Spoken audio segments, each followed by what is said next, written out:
ወጓሉ ሁሉ መከራ ስለ ኢየሱስ ክርስቶስ ነው ስለማን ነው ወገኖቼ እነ ቅዱስ ጊዮርጊስ የሰበኩት እነማንን ነው በሞታቸው ተወራርደው ያሳዩን ክርስቶስን ነው ስለዚህ ክርስቶስን አልሸፈኑብንም ክርስቶስን ገልጠው አሳይተውናል በጣም የሚገርመኝ በድንጋይ ከተቀጠቀጡ ሰማዕታቶች እነ ቅዱስ አቤል እነ ናቡቴን እነ ቅዱስ ኤርምያስንና እነ ቅዱስ እስጢፋኖስን ታስታውሳላችሁ የመጀመሪያው ሰማዕት ቅዱስ እስጢፋኖስ በረከቱ በሁላችን ላይ ይደር ድንጋይ ይዘው ኢየሱስ ክርስቶስን ካድ ብለው በአስጨናቂዎች ነገስታት ፊት ለፊት ድንጋዩን አንስተው በመወገሪያው ስፍራ ወስደው አቋሙን ይቀይር ከሆነ ሞት ፈርቶ ክርስቶስን ይክድ ከሆነ ብለው ሲያዩት ጌታዬን አምነዋለሁ እንጂ አልክደውም ብሎ ወደ ሰማይ ይመለከት ነበር ድንጋይ ያዘነቡበት የእስጢፋኖስ አይኖች ወደ ታመነው ንጉስ ወደ መድኃኔዓለም አዳራሽ ብቻ አንጋጠጡ ወነጸረ ሰማይ ወደ ሰማይ ተመለከተ ወሬ ስብሐተ እግዚአብሔር ወልድ ይነብር በየማነ አብሁ እግዚአብሔር ለኢየሱስ ክርስቶስ ጌታ ነው ብሎ የመሰከረለትን አምላክ ሰማይ ሲከፈት በአባቱ ቀኝ ተቀምጦ እግዚአብሔር ወልድን አየው ወገኖቼ የተዘጋባችሁን መድኃኔዓለም ይክፈትላችሁ አላሳይ ያለ የህይወታችሁን ጨለማ ስላሴ ይክፈትላችሁ ብዙ ህይወት በህይወታችን ውስጥ ጨለማዎች አሉ በድንግዝግዝ የምንሄዳለን እንዲህ በራልን የምንፈልጋቸው በትዳራችሁ ውስጥ ያለው ጨለማ በቤታችሁ ውስጥ ያለው ጨለማ በኑሯችን ውስጥ ሁሉ ያለ ብዙ ጨለማ አለ እነ ቅዱስ እስጢፋኖስ ወደ ሰማይ ሲመለከቱ ሰማዩ ተከፈተላቸው ምን አለላቸው የሚወገሩለትን ጌታ በሰማይ በአባቱ ቀኝ ከአብ ጋር ከአብ ከመንፈስ ቅዱስ ጋር የሚተካከለውን የባህሪ አምላክ የሆነው ክርስቶስን በሰማይ አዩት ወልድ ይነብር በየማነ አብሁ በአባቱ ቀኝ ተቀምጦ ክርስቶስን አየው እስጢፋኖስ እየተወገረ ለሌሎች ይቅርታ ለመነላቸው የሚያረጉትን ያውቁምና ይቅር በላቸው እያለ ለመነላቸው ይለምኑልን ቅዱሳን ሰማዕታት እና ባፍንጫቸው እንዳይተነፍሱ የታፈኑም ሰማዕታት አሉ እነ ቅዱስ ቶማስ ዘምራስን ብናነሳቸው ቶማስ ዘምራስ ስለ ኢየሱስ ክርስቶስ በመመስከሩ ባላውያን ነገስታት ፊት ለፊት መከራ ደርሶበት እጆቹን ቆርጠውት እግሮቹን ቆራርጠውት በቅርጫት አድርገውት እግርና እጁ ተቆርጦ የኢየሱስ ክርስቶስን አምላክነት ይመሰክር ነበር የማንን አምላክነት የማንን አባትነት የማንን መድኃኒትነት የኢየሱስ ክርስቶስን አምላክነት ይመሰክራል እጅ የለውም ይመሰክራል እግር የለውም ተቆርጧል ዓለም ያልቆረጠችው አንደበቴን ነው ብሎ አንደበቱ ውስጥ ትንፋስ ውስጥ ካለች ስላሴን አመሰግንበታለሁ የእግዚአብሔርን አምላክነት እነግርበታለሁ ብሎ እጅና እግሩ ተቆርጦ በቅርጫት ላይ ሆኖ ሲመሰክር አላውያን ነገስታትን አስቆጥቷቸው አፍንጫቸውን አፍነው እንዲገሉ ታዘዙ እንዲህ ሆኖ ሰማዕትነት የተቀበሉ ቅዱሳን አባቶቻችን አሉ በረከታቸው ይደርብን ጆሮአቸውን በምላጭ የተቆረጡ የተተለተሉ አሉ እነ ቅዱስ ቂርቆስ በእሳት የተቀቀሉ በፈላ ውሃ ውስጥም የተጣሉ ሰማዕታት አሉን አይናቸውን የተጎለጎሉ እነ ቅዱስ ስምዖን እነ ቅድስት አርሴማም አሉ ምናቸውን አልኩኝ አይናቸውን የተጎለጎሉ የተተለተሉ ቅድስት አርሴማን ታስታውሱ ተወዷታላችሁ አይደል በእስር ቤት ውስጥ ይሄ የሚያምረው ውበትሽን አበላሻለሁ ብሎ ንጉስ ድርጣድስ አይኗን በወጪት ቢያስወጣ እመቤታችን ቅድስት ድንግል ማርያምን ለመነቻት ቅድስት አርሴማ ቅድስት አርሴማ እናቴ አለቻት ድንግል ማርያም ምን አለቻት የጌታዬ እናት አንቺ የወለድሽው ዓለሙን ብርሃን ነው ባክሽ ጨለማ ውስጥ ነው ያለሁት ብላ ስትለምን ድንግል ማርያም በወጪት የጠፋውን አይኗን መታ በብርሃን ገጥማላት አዲስ አይን ሰጣት ሄዳለች አመስግኑ ጥርሳቸውን በድንጋይ የተወለቁ አሉ እነ ቅዱስ ጎርጎርዮስ ዘንዚናዙ የሚባሉ ጥርሳቸውን ያራገፏቸው በጣም የሚገርም ነው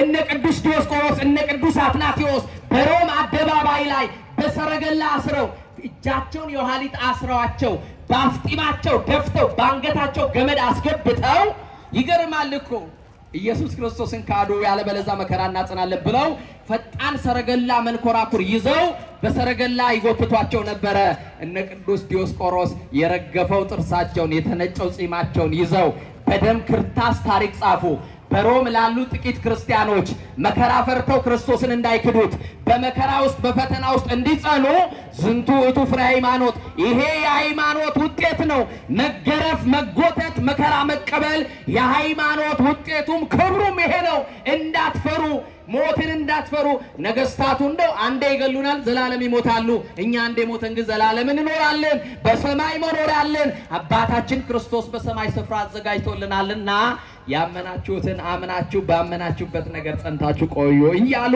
ይመክሯቸው ነበር የነ ቅዱስ ጎርጎርዮስ ዘንዚናዙ በረከታቸው ይደርብን ምላሳቸውን በወስፌ የተተለተሉም አሉ እነ መጥምቀ መለኮት ቅዱስ ዮሐንስ ደረታቸውን በጦር የተወጉ አሉ እነ ቅዱስ አቡነ አቢብ እነ ቅዱስ ቴዎድሮስ በናድሪዮስ ኧረ ብዙ ሰማዕታት አሏት ቤተ ክርስቲያን ቆዳቸውን የተገፈፉ እነ ቅዱስ ቶማስ ዘንደኬ የተባሉ አሉ ደግሞም በእሳት የተጠበሱ እነ ቅዱስ መርቆሪዎስ ወደ ባህር የተጣሉ እነ ቅዱስ በርቶሎሜዎስ በገመድ የተጎተቱ እነ ቅዱስ ማርቆስ ሌሎችም ቅዱሳን ሰማዕታት አሉ አንድ የሚገርም ታሪክ ልንገራችሁ ሰማዕትነት የተቀበሉትን ጥቂቶቹን ነገርኳችሁ ራሳቸውን ተቆርጠው ሰማዕትነት የተቀበሉ ታቦታቸው ባለበት ጸበል ፈልቆላቸው ለራስ ምታት መድኃኒት ሆኖን ይሄው እየዳንበት ነው ጸበላቸውን አመስግኑ እግዚአብሔር ምላሳቸውን ተጎልጉለው የወጡት እነ መጥምቀ መለኮት እነ ቅዱስ ዮሐንስ ታቦታቸው ገዳማቸው ባለበት ቦታ ላይ ዲዳው ሁሉ በጸበላቸው እየተፈታ ነው እነሱ ምላሳቸው ተጎልጉለው ግን ዲዳ እየፈቱ ነው እነሱ አንገታቸውን ተሰየፉ ግን በጣም የሚገርም ፈውስና በረከት እግዚአብሔር ለቅዱሳኑ አሳድሮ በሰማዕታቱ ጸበል እየዳንን እንገኛለን ደረታቸውን በጦር ቢወጉ ከንፈራቸውን የተቆረጡ አይናቸውን እንደነ ቅድስት አርሴማ እነ ቅዱስ ቶማስ ቢወጡ የፈለቀላቸው ጸበል ዛሬ እነ ቅድስት አርሴማ አይን እያበሩ ነው አመስግኑ እግዚአብሔር ጸበላቸው አይን እያበራ ነው ነገስታቱ አይናቸውን ቢያወጡ ጸበላቸው ግን የጠፋ አይን እያበራ ነው እና አባ ቢላሞን የተባሉ ሰማዕታት በግብጽ ስለ ኢየሱስ ክርስቶስ መስክረው የሞቱበት መነሻ ደግሞ በኢየሱስ ክርስቶስ ስም አይን አብረታቸዋል ብለው ነገስታቱ አሰሯቸው ምን አብረታቸዋል አይን ለምን በክርስቶስ ስም አበራ ብለው አይን አጥፍተው የታሰሩትን ፈቶ አይን ያበራውን ቢላሞንን አሰሩት እንዲህ ብለው ብቻ አይደለም በገመድ ታንቆ እንዲሞት ፈረዱበት በምን ታንቆ እንዲሞት በገመድ ታንቆ እንዲሞት እነ ቅዱስ ቢላሞን ግን ሊያንቁት የሄዱትን 58 ወታደሮች በኢየሱስ ክርስቶስ አሳምነው 59ኛ ሆነው ሰማዕትነትን ተቀብለዋል ክብር ለአባቶቻችን ለቅዱሳን ሰማዕታት ይሁን የተወደዳችሁ እግዚአብሔር ልጆች ለሰማዕትነት የሚያበቁ 4 ቅድመ ሁኔታዎች አሉ ለምን የሚያበቁ አልኩ ቅዱሳን ሰማዕታት ለመባል በቤተ ክርስቲያን 4 መስፈርቶች አሉ አንደኛው የመጀመሪያው አንድ ሰው ሰማዕት ለመሆን በእግዚአብሔር ማመን ይጠበቅበታል በማን ማመን በእግዚአብሔር ሁለተኛው ዓለምን በፍጹም መናቅና መጥላት ያስፈልጋል ዓለምን በፍጹም መናቅና ምን ማለት ነው መጥላት ያስፈልጋል ሶስተኛው ያመኑትን በህይወት መኖር ያስፈልጋል ያመኑትን በምን መኖር በህይወት መኖር ያስፈልጋል አራተኛውና የመጨረሻው ያመኑትን እውነት ደግሞ መመስከር ያመኑትን ምን ማለት መመስከር ሰማዕትነት በክርስትና ሃይማኖት የሚከፈል የመጨረሻ የሚባለው መስዋዕትነት ነው ሰማዕትነት ማለት ስለዚህ አንድ ክርስቲያን መመስከር የሚችልበት ሰማዕት መሆን የሚችልበት 3 መንገዶች አሉት የመጀመሪያው ስለ ክርስቶስ በአንደበቱ መመስከር ነው የማቴዎስ ወንጌል ምዕራፍ 21ን ተመልከቱ በሰው ፊት የሚመሰክርልኝ እኔ ደግሞ በሰማይ በአባቴ ፊት እመሰክርለታለሁ ይላል በምን ፊት የሚመሰክርልኝ በሰው ፊት የሚመሰክርልኝ እኔ ደግሞ በሰማይ በአባቴ ፊት እመሰክርለታለሁ ብሎ ተናግሯል ሁለተኛው በህይወት ስለ ክርስቶስ መመስከር ነው ዓለምን እየወደዱ በዓለም ያለውን ኃጢአት እየሰሩ ክርስቶስን መውደድ አይቻልም ያዕቆብ በመልእክቱ ሐዋርያው ቅዱስ ያዕቆብ በምዕራፍ 2 ቁጥር 4 ላይ እንደዚህ ይላል ወንድሞች ሆይ የዚህ ዓለም ወዳጅ የእግዚአብሔር ጠላት እንደሆነ አታውቁምን ይለናል የማን ወዳጅ የዚህ ዓለም ወዳጅ የእግዚአብሔር ጠላት ነው ዓለምን መውደድ ማለት እግዚአብሔርን መካድ ማለት ነው ስለዚህ ዓለምን ብትወዷት መልሳት እናንተን አትወዳችሁም ዓለምን ከናቃችኋት ደግሞ ፍቅሩ ለዘላለም ይሆነ ወዶ የማይጠላው እግዚአብሔር ታምኖ የማይከዳው እግዚአብሔር አፍቅሮ የማይከዳው እግዚአብሔር ስሞ የማይነክሰው ወረት የሌለው አስደግፎ ትቶ የማይሄደው መድኃኔ ዓለም ለዘላለም ይወዳችኋል ሲለን ነው ሶስተኛው ክርስቶስን በማያውቁ በካሃዲያን ፊት ለፊት መመስከር ነው ጣዖት በሚያመልኩ ነገስታት ፊት ለፊት መመስከር ነው። ከዚህ መካከል በማያምኑ ነገስታት መካከል ክርስቶስን የሰበከ ዛሬ የምናስበው ታላቁ ማር ቅዱስ ጊዮርጊስ ነው። በረከቱ በሁላችን ላይ ይደርብን። በቤተ ክርስቲያን አስተምሮ አንድ ጻድቅ ሰማዕት የሚባለው 3 ነገሮችን ሲያሟላ ነው። ስንት ነገሮችን ሲያሟላ? ስንት ነገሮችን ሲያሟላ? አንደኛው የሰማዕትነቱ ምክንያት በሃይማኖቱ መሆን አለበት፣ በእምነቱ ምክንያት መሆን አለበት። ሰማዕት ይሆን የሰማችሁ ነው። እንደው ዝም ብሎ መንደር ውስጥም ሰው የገደለው ሰው ሰማዕት ይባላል። የሰማዕትነቱ ምክንያት በምን መሆን አለበት? ስለ ሃይማኖቱ፣ ስለ ኢየሱስ ክርስቶስ፣ ስለ አምላኩ፣ ስለ እምነቱ መሆን አለበት። ሁለተኛው ሰማዕትነቱ በራሱ ነፃ ፈቃድ መሆን አለበት፣ ማንም ሰው ሳያስገድደው። የሰማችሁ ነው። ማንም ሰው ሳያስገድደው በራሱ ነፃ ፈቃድ መሆን አለበት። ሶስተኛው በሰውነቱ ወይንም ደግሞ በአካሉ ላይ መከራን የተቀበለ መሆን አለበት።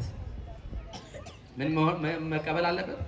በአካሉ ላይ በሰውነቱ ላይ መከራ መቀበል አለበት። ስለዚህ 3 አይነት ሰማዕትነት አለ በቤተ ክርስቲያን። እየሰማችሁ ነው። ነጭ ሰማዕት፣ አረንጓዴ ሰማዕትና ቀይ ሰማዕት የሚባላል። ምን አልኳችሁ? እስቲ ነጭ ሰማዕት ወር ነጭ ሰማዕት የሚባለው በዚህ ዓለም ትዳር ይዘው ልጅ ወልደው ራሳቸውን ለእግዚአብሔር የለዩ ሰዎች ነጭ ሰማዕት ይባላሉ። ለማን የለዩ? አቤት፣ ለእግዚአብሔር የለዩ። በዚህ ዘመን ያለው ሰማዕትነት ራስን መግዛት ነው። ማንን መግዛት? ራስን መግዛት፣ በገባችሁበት ቃል ኪዳን መኖር፣ ለትዳራችሁ መታመን፣ ለጓደኛችሁ መታመን፣ ለስራ ቦታችሁ መታመን፣ ለመንግስትም ይሁን ለሀገር ምን ማለት መታመን፣ ላመኗችሁ ሰዎች መታመንና ራስን መግዛት ራሱ ሰማዕትነት ነው። ነጭ ሰማዕት የምንለው ይሄ ነው። ሁለተኛው አረንጓዴ ሰማዕት ይባላል። ልጆቻቸው ለቁም ነገር አብቅተው ገዳም የገቡ በ11ኛው ሰዓት የመነኑ እንደገናም ደግሞ በድንግልናም ደግሞ ዓለምን ንቀው የመነኑ እነዚህ አረንጓዴ ሰማዕት ይባላል። ምን ይባላሉ? አረንጓዴ ሰማዕት ይባላል። ሶስተኛውና የመጨረሻው ቀይ ሰማዕት የምንለው ከሃዲያን ነገስታት ሲነሱ የእግዚአብሔርን አምላክነት መስክረው በሰይፍ በስለት ተወግተው የሞቱ ቀይ ሰማዕት እንላቸዋለን። ከነዚህ መካከል ዛሬ የምናስበው ማን ነው? ቅዱስ ጊዮርጊስ ነው። ቅዱስ ጊዮርጊስ በጥር 20 በ277 ዓመተ ምህረት የተወለደ ሀገሩ ፍልስጤም ልዩ ስሙ ልዳ የምትባል ሀገር የሚኖር የእግዚአብሔር ወዳጅ ነው። ቅዱስ ጊዮርጊስ ማለት ኮከብ ማለት ነው። ብሩህ ሀረገወይ ፀሐይ ማለት ነው ጊዮርጊስ። ቅዱስ ጊዮርጊስ አባቱ ዞሮንቶስ እናቱ ደግሞ ቴዎብስቲያ ይባላል። 2 እህቶች ነበሩት፣ ማርታና እስያ የሚባሉ 2 ልጆች ነበሩት። በ10 ዓመቱ አባቱን በሞት ሲያጣ አንድ ደግ መስፍን ቅዱስ ጊዮርጊስን እኔ አሳድገዋለሁ ብሎ ቅዱስ ጊዮርጊስን መስፍኑ ወስዶ ከቤቱ ወስዶ አሳደገው። በጦር ኃይልም አሰልጥኖት ጦር መወርወር፣ ፈረስ መጋለብ አስተምሮት ነበርና 20 ዓመት ሲሞላው መስፍኑ የ15 ዓመት ልጅ ስለነበረችው ይቺን ልጄን ድሬለት ለጊዮርጊስ ሀብት ንብረቴን ይወርሳል ብሎ ድግስ መደገስ ሲጀምር ኢየሱስ ክርስቶስ ደግሞ ጌታ ጊዮርጊስን ለዚህ ክብር አላጨውምና የዛን ዕለት ማታ የዚህ ሰው መስፍን ሕይወቱ አለፈና አደረ። ቅዱስ ጊዮርጊስ እጅግ አዘነ። አሳዳጊው ሞተበት ከአባቱ ቀጥሎ እና የመጀመሪያ ሐዘኑን ሲጨርስ ቅዱስ ጊዮርጊስ ወደ ቤሩት ሄደ። ወዴት ሄደ? ወደ ቤሩት ሄደ። በቤሩት ደግሞ ድራጎንን የሚያመልኩ ለዘንዶ የሚሰዉ ሰዎች ያሉባት ቦታ ነው። ደግሞ ለዘንዶ ሴት ልጆቻቸውን እያነሱ ለዘንዶ ይገብሩለት ነበረ። ትውልዱን የበላውን ይህን ዘንዶ የተባለ ክፉ አውሬ ከምድር ላይ እንቀልልን መድኃኒዓለም እና ቅዱስ ጊዮርጊስ በኃይለ መስቀል በኢየሱስ ክርስቶስ ስም በስላሴ ስም ልዩ ሶስት የምትሆን አብ ወልድ መንፈስ ቅዱስ ብሎ በስመ አብ ወወልድ ወመንፈስ ቅዱስ አሐዱ አምላክ ሲለው ያ ዘንዶ ድራጎን ኃይሉ ተነስቶ ድል አድርጎት በዚህ የተነሳ ቅዱስ ጊዮርጊስ ሕዝቡን ሁሉ አስተምሮ ወደ አምልኮተ እግዚአብሔር ቢመልሳቸው በዛ የነበሩ ነገስታቶች ተበሳጩ።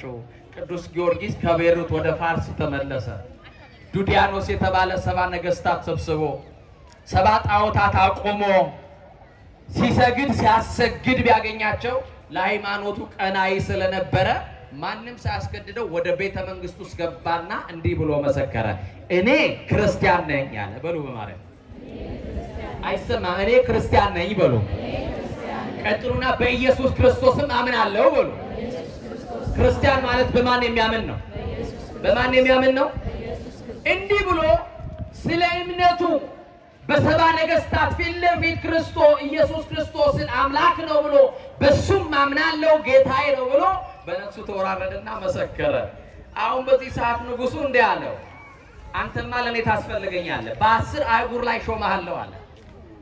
ዓለም ከምትመዝንልን ወቄት ወርቅ ይልቅ በመንግስተ ሰማያት የሚጠብቀን የሌላትን ሊበጣል አይደል? ዓለም ከምትሰጠን ሹመት፣ ስልጣን፣ ዝና፣ ሀብት፣ ገንዘብ፣ ወርቅ፣ ብር በመንግስተ ሰማያት የምናገኘው ክብር ይበልጣል አይበልጥም? በ10 አህጉር ላይ እሾመሃለሁ ሲል ሹመትህ ካንተ ጋር ይጠፋል። በዚህ ዓለም ቢሾሙ ይሻላሉ። አንተ በዚህ ምድር ላይ ዘላለማዊ አይደለም፣ ትሞታለህ። ግን ሳትሞት በዚህ ጌታ በኢየሱስ ክርስቶስ እመን አሉት። ሳትሞት ምን በላሉ? በኢየሱስ ክርስቶስ እመን አሉት።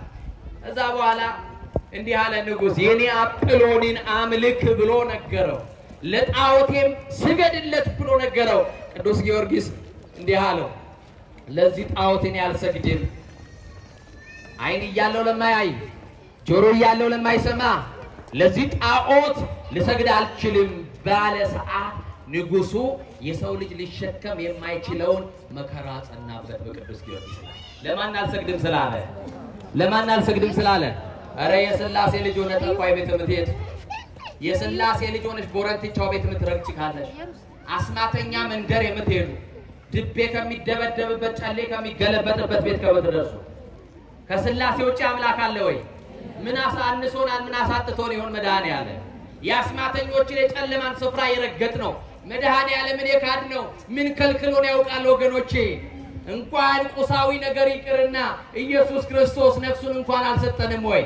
ራሱን አልሰጠንም ወይ? ስጋውን ቆርሶን ካችሁ ብሉ አላለንም ወይ? ደሙን ሰጥቶን ካችሁ ጠጡ አላለንም ወይ? ራስን ከመስጠት በላይ ደግሞ ምን ሊሰጠን ይችላል መድኃኔዓለም? እንዲህ አይነት ስፍራ እንዳንሄድ መድኃኔዓለም እግሮቻችን ይጠብቅልኝ።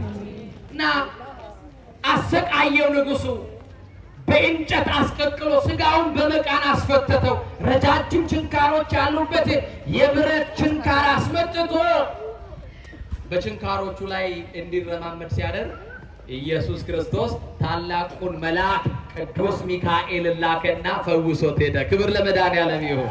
ይህንን መልአክ የምትወዱት የቅዱስ ሚካኤል ወዳጆች በደንብ አመስግኑ። ይሄ መልአክ ሰናይ ለሰብ ወተአዛዚ ለሕዝብ የተባለ ወውቱ ሩቀ መዓት ወብዛ ምሕረት ከመዓት የራቀ ለምህረት የሚፋጠን ሰናይ ለሰብ ለሰው መልካም ወተአዛዚ ለሕዝብም ታዛዥ የተባለ መልአክ ነው። ይሄ መልአክ ቅዱስ ሚካኤል ደርሶ እንቅፋት ያነሳላችሁ፣ ከጉድጓድ ያወጣችሁ፣ የመርዝ ብልቃጥ የደፋላችሁ ዛሬ አመስግኑት። ይህንን ታላቅ መልአክ ቅዱስ ጊዮርጊስን የረዳ መልአክ ነው። ቅዱስ ጊዮርጊስን የተራዳ ያገዘ መልአክ ነው። አዎ የብረት ችንካር አድርገው በእግሩ ቢያራምዱ እግሮቹ ቢደሙበት ቅዱስ ሚካኤል መጣና ጊዮርጊስን ፈውሶት ይመለስ ነበር።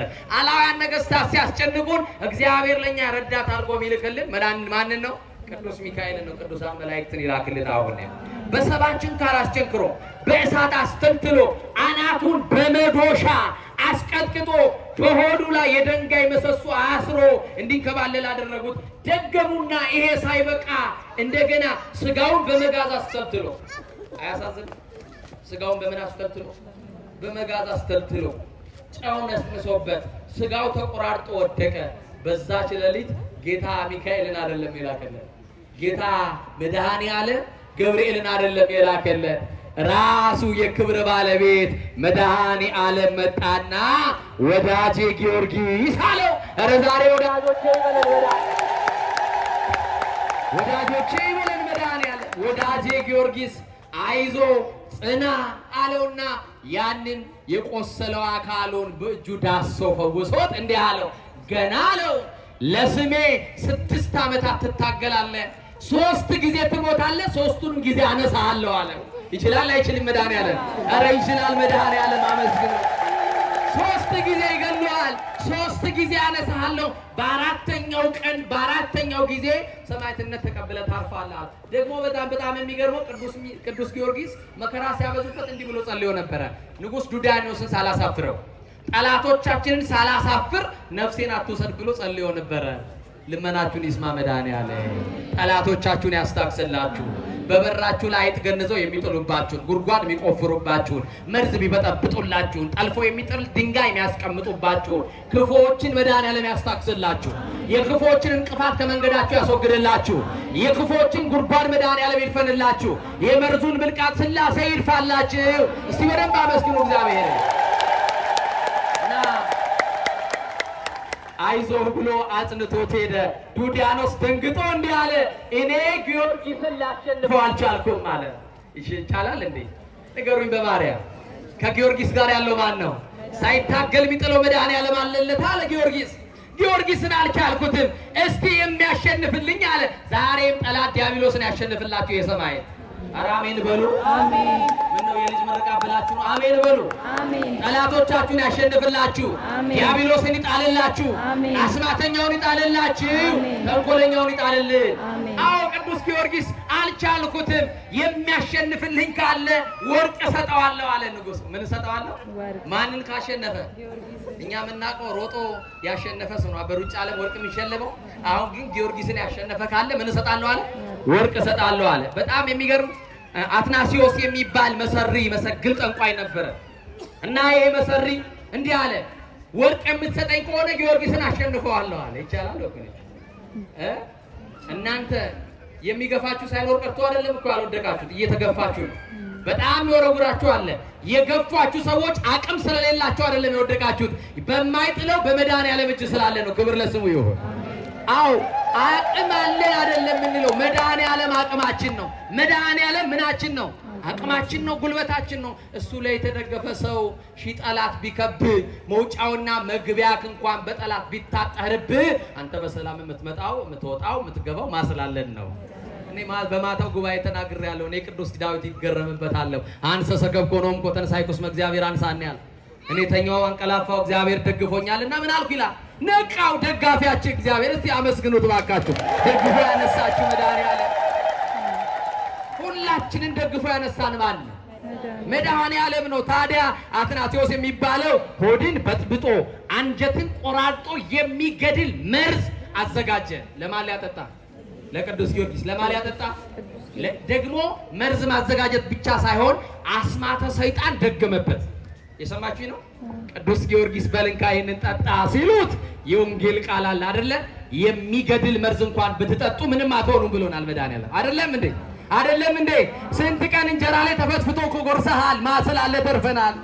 ስንት ጊዜ በመጠጥ ውስጥ ተደባልቆ ጠጥተናል፣ ማስላለ ተርፈናል። የተረፈ ብቻ ከጠላት ያመለጠ ብቻ ዛሬ አመስግኖ መድኃኔዓለም። የሚጎዳ ነገር ሆድን በጥብጦ አንጀት ቆራርጦ የሚገድል መርዝ ነበረ። እንዲህ አለ፣ በስመ አብ ወወልድ ወመንፈስ ቅዱስ ብሎ በስላሴ ስም አማትቦ ቢጠጣው ፊቱ እንደ ጨረቃ ደመቀ፣ እንደ ጽጌረዳ በቃና ፈካ። ፊቱ በራ። ይሞታል ብለው ሲጠብቁት ቅዱስ ጊዮርጊስ ከተቀበለው ክብር የተነሳ ፊቱ አበራ። ኧረ ጨለማውን ያብራልን ዛሬ መድኃኔዓለም። በሕይወታችን ያለ አምላክ ቅዱስ ጊዮርጊስ ያብራልን። ጠንቋዩ በዚህ ሰዓት እንዳልገደለው ሲያውቅ ቅዱስ ጊዮርጊስ እባክህ ማረኝ ከአምላክ ጋር አስታርቀኝ ብሎ ከእግሩ ስር ወደቀ። አረ ጠላታችንን ይጣልልን መድኃኔዓለም። ወደቀ። በዚህ ሰዓት ቅዱስ ጊዮርጊስ በእግሩ የረገጠውን ምድር ውሃ ፈልቆለት ይሄንን መሰሪ ጠንቋይ አጥምቆት በክርስቶስ አሳምኖት በደመና ቶማስ መጥቶ እንደገና አጥምቆለት ተሰውሮ ሄዶ በመጨረሻም ሰማዕት ሆኖ እንደሞተ ቅዱሳት መጻሕፍት ይናገራሉ። በዚህ ብቻ ደግሞ አልተወውም። በብረት አልጋ አስቸንክሮ ከበታችሁ እሳት አነደደ። የብረት አልጋ ታውቃላችሁ አይደል? የብረት አልጋ ላይ አስተኛው አሰረውና ከስሩ እሳት አነደደ። የቅዱስ ጊዮርጊስ ደሙ ሲንጠፋጠፍ የሚነደውን እሳት አጠፋ። በሀገራችን የሚነደውን እሳት ጊዮርጊስ ያጥፋልን። ጦርነቱን ያቀዝቅዝልን፣ መለያየቱን ያቀዝቅዝልን። አሜን በሉ። አረ በኢትዮጵያ ሀገራችን የሚነደውን የዘረኝነት እሳት ያጥፋልን። የሚነደውን ትኩሳት ያብረድልን። እሳቱን ደሙ ሲጠፈጠፍ እየነደደ የነበረውን ደም ምን አደረገ? እሳት አጠፋ። ዱዲያኖስ እንዲህ አለ፣ ተበሳጨ። ጊዮርጊስን በብዙ ነገር ሞከረ፣ ሊሞት አልቻለም። እስቲ ኢየሱስ አምላክ መሆኑን አሳየኝ አለው። ማን መሆኑን? አምላክ ንገሩኝ። ማን መሆኑን? አምላክ መሆኑን አሳየኝ ሲለው የደረቀውን አለምልሞ የለመለመውን አድርቆ ከሞቱ 430 ዓመት የሆናቸው ሙታንን በኢየሱስ ክርስቶስ ስም አነሳቸው። አሁን ተረት የሚመስለው ሰው አይጠፋም። 430 ዘመን የቆዩ ሙታኖች አነሳ። ከኔ ጋር ናችሁ? ስንት ዘመን የቆዩ? በማስም ሎቱ ይትራው አናቅጸ ሞትም ግርማው፣ ከግርማው የተነሳ የሞት ደጆች የሚከፈቱለት ክርስቶስ ገና ስሙ ሲጠራ እንኳን በሕይወት ያለው የሞተው ይነሳል። የማስም ሲጠራ ቅዱሳን ሰማዕታት ቅዱሳን አባቶቻችን በዚህ ስም ከሙታንን አስነስተዋል። በማስም ስሙ ራሱ እኮ ሕይወት የሚሰጥ ነው። ስሙ ራሱ እኮ የተቆረጠውን የሚቀጥል ነው። መድኃኒት ነው። ክብር ለስሙ ይሁን። መድኃኒት ነው። የመድኃኔ ዓለም ስም። አሁን በዚህ ሰዓት ሙታን ቢነሱ እንዲህ አለ። አሁን ጊዮርጊስ የሚባለው ሊሞትልኝ አልቻለም እና ጊዮርጊስን ላጠፋው የሚችለው በረሃብ ነው አለ። በምንድን ነው አለ? አቤት የሰው ልጅ ክፋት ይገርማል። ምንም የሚበላ የሚጠጣ የሌላት ደሃ መበለት ቤት ወሰደና ከመሰሶ ጋር አሰረው። የሰማችሁኝ? እቺ መበለት ደግሞ ምኑን አበላዋለሁ ብላ አዝና የሚበላ ብትፈልግ ዘወር ስትል በቤቷ የነበረው መሶቡ ሞልቷል። ባዶ ጎተራ ሞልቶላት መሰሶ የታሰረበት ለምልሞ አገኘች። የታሰረበት መሰሶ ለምልሞ አገኘች። አረ ለካ ሰማዕታቱ ሲገቡ ነው ጎዶሏችን ሊሞላው። ይግባና ጊዮርጊስ ይሙላልና። ዛሬ ይግባና በትዳራችሁ ያለው ጉድለት ይሙላላችሁ። በቤታችሁ በረከት ያጣችሁ፣ በቤታችሁ ሰላም ያጣችሁ ወጣችሁ የምትገቡበትን ቤት ሥላሴ ይፍጠርላችሁ። ጊዮርጊስ ሲገባ ቅዱሳኑ ሲገቡ በረከት አለ የለም? በረከት አለ የለም? ደሃ ቤት ነው የገባው። ለደሃይቱ የምትበላውን ሰጣት። ባዶ ነበር፣ ባዶውን አትረፈረፈላት በኃይል አምላኩ። ባዶውን ነገር ይሙላልን መድኃኔዓለም። መራራ የሆነውን ያጣፍጥልን። በዚህ ሰዓት ልጇ ደግሞ የዚች መበለት ልጅ ጆሮ አይሰማም ነበር። ምን አይልም ነበር? ጆሮ አይሰማም ነበርና የዚችን እናት ልጅ ጠርቶ ጆሮውን ዳሶ ፈውሶላት። በዚያን ዕለት ምሽት ላይ ታላቁ መልአክ ቅዱስ ሚካኤል ተላከለት። ወደ ሕይወታችሁ ይምጣ መልአክ ቅዱስ ሚካኤል ይምጣላችሁ። ለምሕረት የሚላክ መልአክ እና ቅዱስ ሚካኤል መጥቶ እስሩን ፈቶ ከእስር ቤት አስመለጠው። ከዛ በኋላ አሁንም ንጉሱ ሰማ።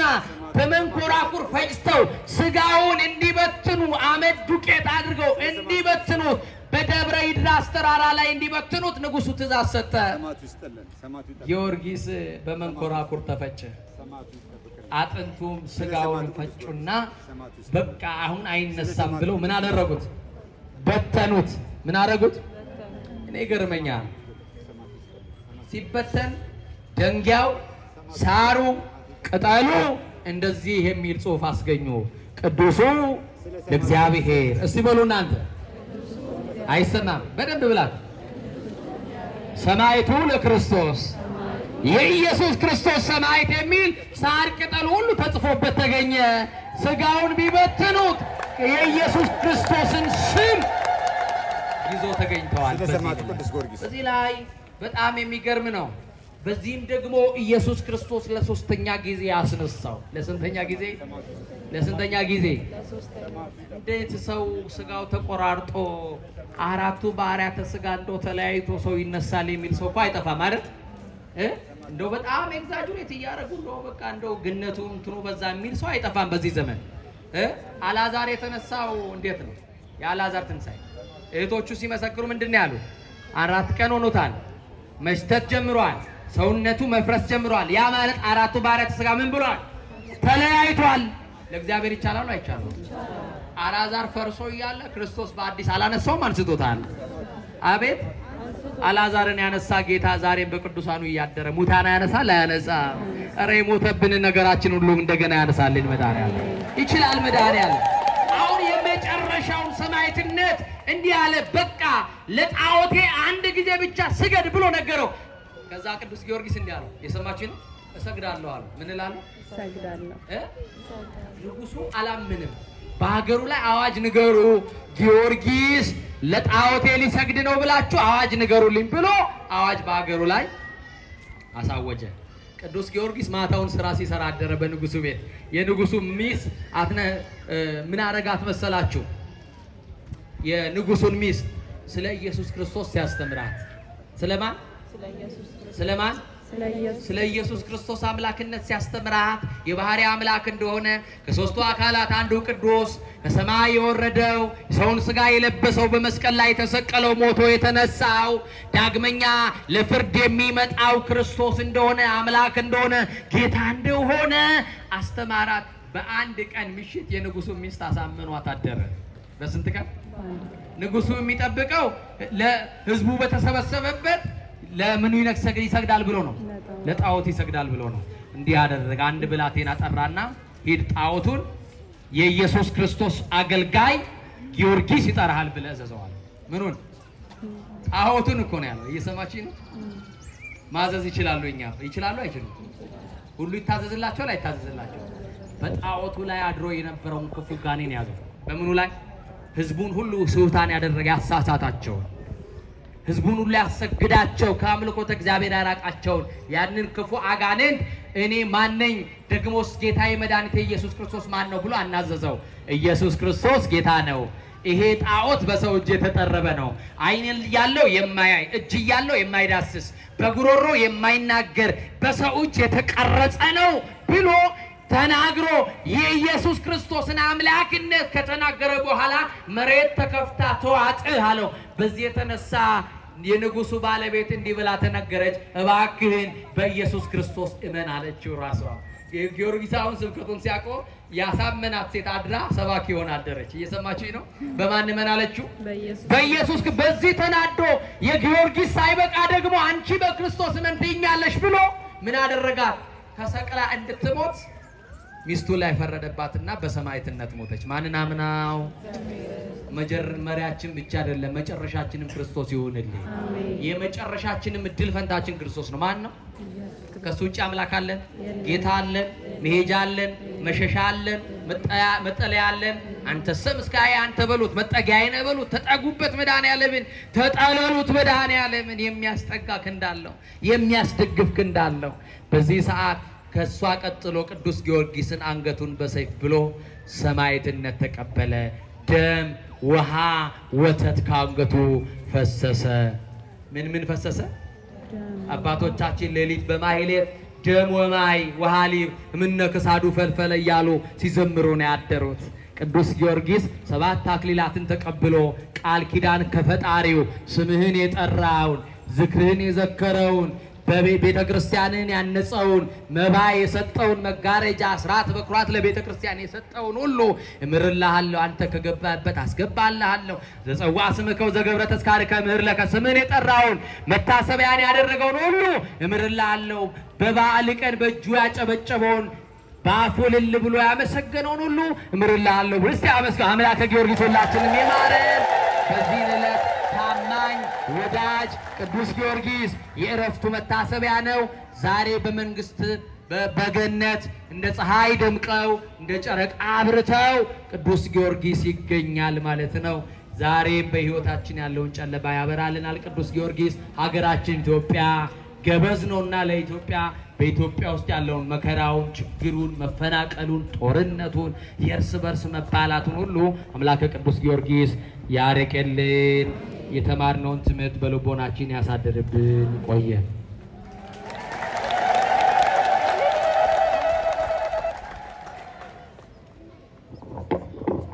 ምስጋና ያንሳል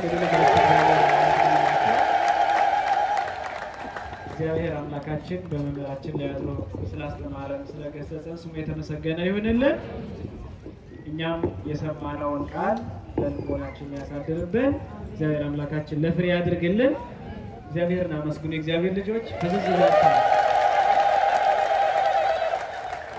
እሺ ሁለት ወጣቶች አሁን ወደ አውደ ምሕረት መጥተው መኖሪያችን በህንፃ ዳዬ ነው አባታችን ታሞ ሐዋሳ ሪፈር ተጻፈለት እኛም እዚህ ቅዱስ ጊዮርጊስ መተን የሐዋሳው ቅዱስ ጊዮርጊስ ሆይ እባክህን ለአምላክህ ንገርልንና አባታችን እንዲፈወስ እርዳናል ነው።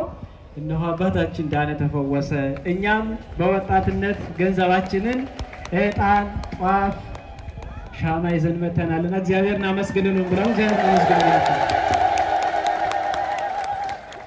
እነሆ ሌላ አንዲት እናት ደግሞ ልጄ ተምራ እንድትጨርስ ማጸን ነበረ፣ በትምህርቷ በርትታ ቅዱስ ጊዮርጊስንም ጠይቀው ነበረ። እነሆ ልጄ ትምህርቷን ተምራ ጨርሳልኛለች ብለው አንድ ለክብሩ መገለጫ ጥላ አምጥተዋል። እግዚአብሔርን አመስግኑላቸው። እሺ የቅድሙን ማስታወቂያ ደግሜ እነግራችኋለሁ። ግንቦት